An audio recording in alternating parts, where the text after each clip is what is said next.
Alright guys, what's going on? It's Oliver from the Artist's Room, and today we are going through my process for creating this giant tattoo for my client.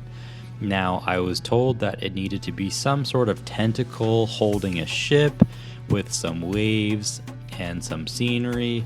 Other than that, I didn't really have anything strict that I had to adhere to other than the placement on the body. So it took me a long time to figure out how to draw this thing properly. Those tentacles and those waves, I find them really challenging, but I ended up with this version that's going to be my clean copy, and that's what I'm going to stencil on the skin. So after I figure out all of the major lines for the piece, I just do a super quick color mock-up just so I have a feel for what kind of colors are going to be where. And now I have my stencil that's been printed off, and I like to make small cuts along the edges of the design just so that I can adhere to my client's skin a lot more easily. We've all had stencils that didn't go on well, they crumple and they just don't fit. So I grab my soap, grab a little bit of water, and I'm gonna start to prep the client's skin to put that stencil on. So I just give it a nice wash down. This is some skin soap, and then I use my razor just to clean off the arm so that my stencil can go on really nicely. Couple nice long strokes with the razor, just how we like it, and then I wipe it down with some rubbing alcohol to clean off any of that soap residue along with any other oils that might be on the skin. So now I grab my stencil, just make a little bit of a mark on the bottom and on the top where I want it to sit. And this is really nice before I put my stencil stuff on. So put my stencil stuff on, I rub it into the skin really quite well. I like to make sure that it has this kind of thick, almost soapy or tacky consistency to it. If the skin is too wet and too saturated with this stencil cream, then it just makes a nightmare out of your stencil. So I'm grabbing my stencil paper, lining it up with my Sharpie that I already put on the skin earlier, and I just go really nice and soft right down the middle and then slowly start pressing out onto the sides so that my stencil gets a nice clean adherence to the skin. There is definitely a trick to this, and it's taken me a little while to figure out how to make it work without turning into a nightmare. But we got the stencil on the skin, it's looking pretty good. A couple spots aren't quite as dark as I want them to be, so I go through with my Sharpie and I just make a few little adjustments. Honestly, I was planning on drawing this whole design on the skin freehand, but I was feeling a little bit tired that day, and I just didn't really have it in me to do an extra 2 hours of drawing before starting the tattoo session. Here you see me using my 9-round liner, and this is the standard liner that I'm going to use for almost everything in this tattoo aside for some smaller lines. I like to really load up my tube with a lot of ink. You can see how much ink is coming out right now, and I know sometimes it makes it hard to see, but once you dab away the ink, it's definitely, you're able to tell if the line went in there solid or not. But the reason I like to have so much ink in the tube is because I would rather know that the ink is getting in the skin than not. There's been so many times that I didn't have enough ink in the tube and I went to put down a line and it just came out shaky or it wasn't solid or whatever. So I've just learned to kind of feel what is going to be solid when I'm putting it on the skin. And this is something where you just develop these little micro sensations that you learn to follow as you're working. Now I'm switching over to my gray wash with a 3-round liner, and I just do that for some of my smaller, thinner lines where I don't necessarily want them to be solid. So these planks on the ship right now, they're going to be shaded in. I haven't quite decided what the shading is going to be yet, and I don't want to limit myself by putting in a line that's too dark right away. Same with those clouds, I want them to be nice and soft, so now I'm just back teaning my client, giving everything a clean off just to see where we're at. And this is the results after all of our lines have been put in the skin.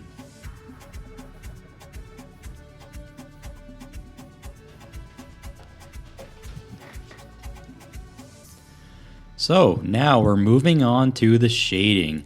I'm using a 13 curved mag, and I'm just taking my black, going in the corners behind my waves and starting to blend that black out. You notice how I turn my mag on an angle, and that helps me get into some of the more difficult and tighter spaces. I really like using bigger mags as opposed to smaller ones whenever I can, so yeah, just turning it on the side really allows me to get into those small spaces.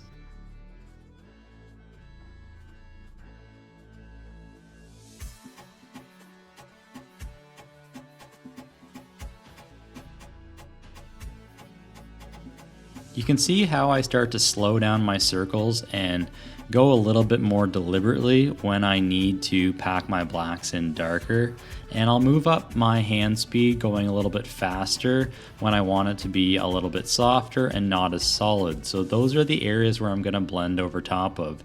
Now I'm picking out my dark blue, and I am blending over top of those blacks where they're not quite solid, so I'm really creating my gradient right on the skin. And otherwise the technique is the exact same, nothing is different. I'm just going and doing these small little circles and moving my hand faster when I want things to be a little bit less solid. And again, these less solid areas are where I'm going to deposit my next lightest pigment on top to create that gradient effect.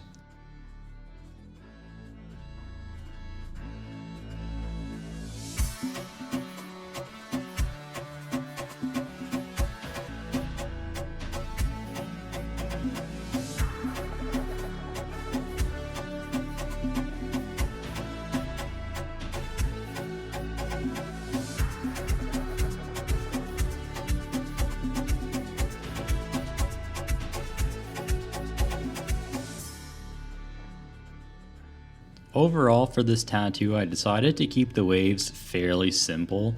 When you're drawing waves, there's a lot of opportunity to make things really complicated, but I just felt like this piece needed to be stylized, so I kept with my stylized waves. It's kind of like a play on finger waves, but obviously not true Japanese. I still had a lot of fun drawing them, and I think that's why I liked drawing things, is because it's fun to just kind of make them up the way that I see fit and not necessarily have to follow any specific rules like being traditional Japanese or even making it something that's more realistic. These are the kinds of waves and drawings where I just have fun with it, and I don't really think too hard about making it all perfect and line up with how it's supposed to be in reality or according to all the rules. So it's the exact same thing I'm doing here. I just took my next lightest blue and I'm going on top of my mid blue and then shading it out where I want it to transition onto the skin. I have one more level of blue that I'm going to add, and that is this blue that you see on screen right now mixed with a little bit of white just to create something a little bit lighter.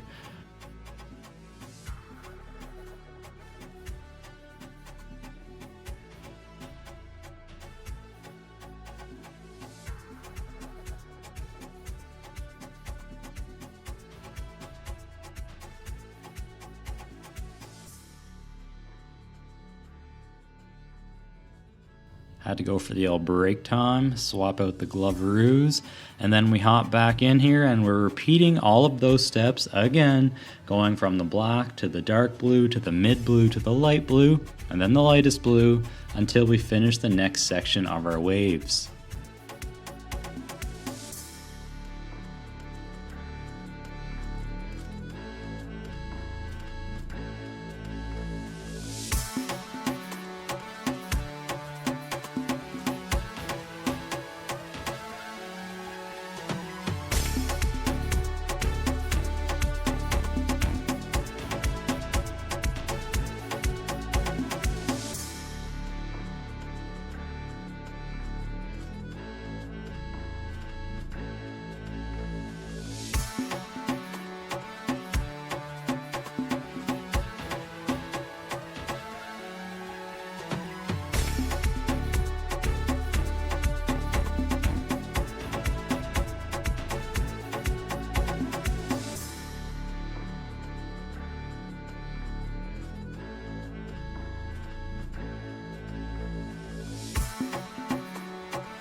Right now you see me putting down my lightest value of blue, and again this is the baby blue that's been mixed with some white right in an ink cap, but I did decide to use a smaller mag, a 5 mag in this case, because I really wanted to be able to get around some of the corners and curves of the top of these waves without any risk whatsoever of overshooting and putting ink where I really don't want it to be.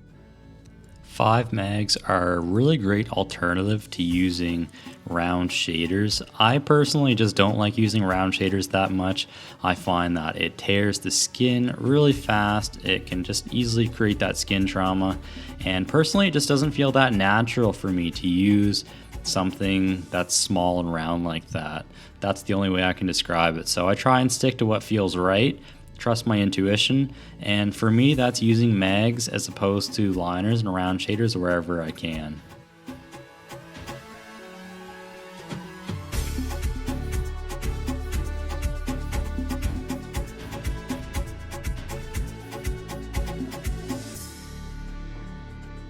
And for the next little bit here, we're just going, putting down this lightest blue. And this light blue is where my color actually hits the client's skin. So there's no more pigment that's gonna be put up against this blue. So I make sure to move my hand really fast and add a nice light shading to the edges of it.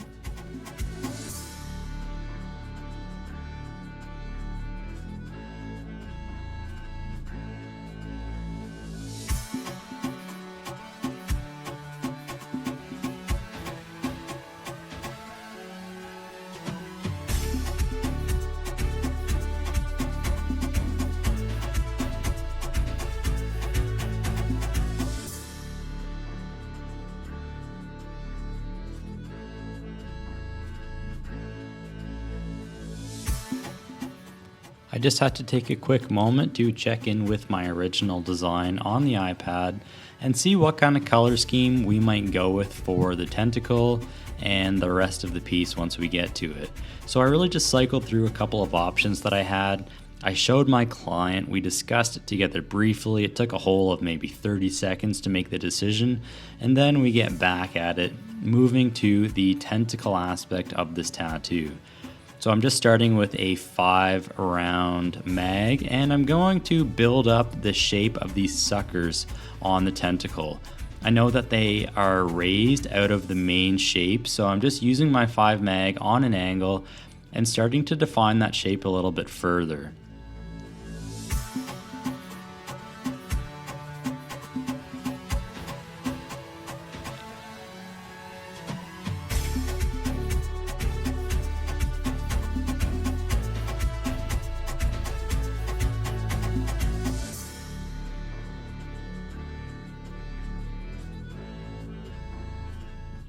Now I'm using my 5 mag going in on the tentacle with my solid black, and I'm just starting to create a little bit of a rim where my highlight's gonna go, and as well as creating some texture on the tentacle. So I wanted it to have a little bit of a dotted, I don't know, octopusy kind of tentacle feel to it. I don't even know what that means, but yeah, I just kind of did what I felt looked cool, and that's what you see me doing here right now. No fancy explanation needed.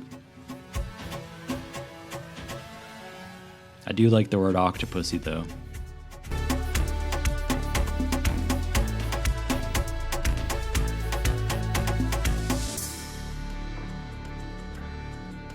It's kind of hard to tell, but I switched the purple that I'm using. This is a cooler purple, and I'm using it on the bottom half of the suckers, and that's what's going to be the kind of main skin color for the octopus. So the inside between the suckers is a magenta. It's just a little bit of a warmer purple, meaning that there's more red added to it.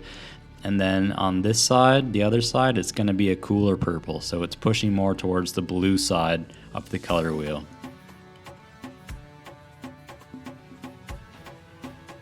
And of course we take our bigger mag, just going over top and adding that solid color fill everywhere else that we didn't use for our shading or our details. And this is just what you're gonna see me doing for the next little bit here.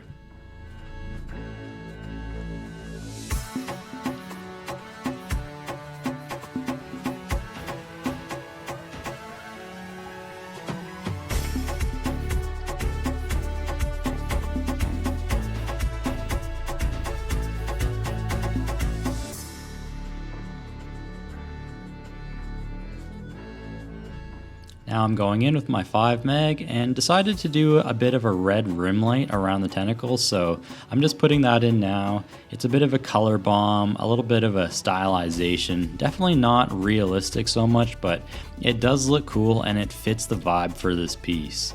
Now finally I'm going in with my 5 round liner and I'm just putting in some of these highlights around the sucker. Now I'm not totally confident how well these are going to stay because I'm just kind of putting them in at the end of the session and my client's skin is already really sore, but I know that I'm going to see my client again for the next session of this piece, so I'm definitely going to be putting those highlights in for a second time. And my client was really sore at this point. I do find that once people get really sore, their skin doesn't always take the pigment as easily. But this is our finished product for that session. It was like 5 or 6 hours. Anyways, I'm stoked with how it came out. My client loved it. I want to hear what you think. Leave a comment down below. If you have any questions, shout them out. I would love to answer them.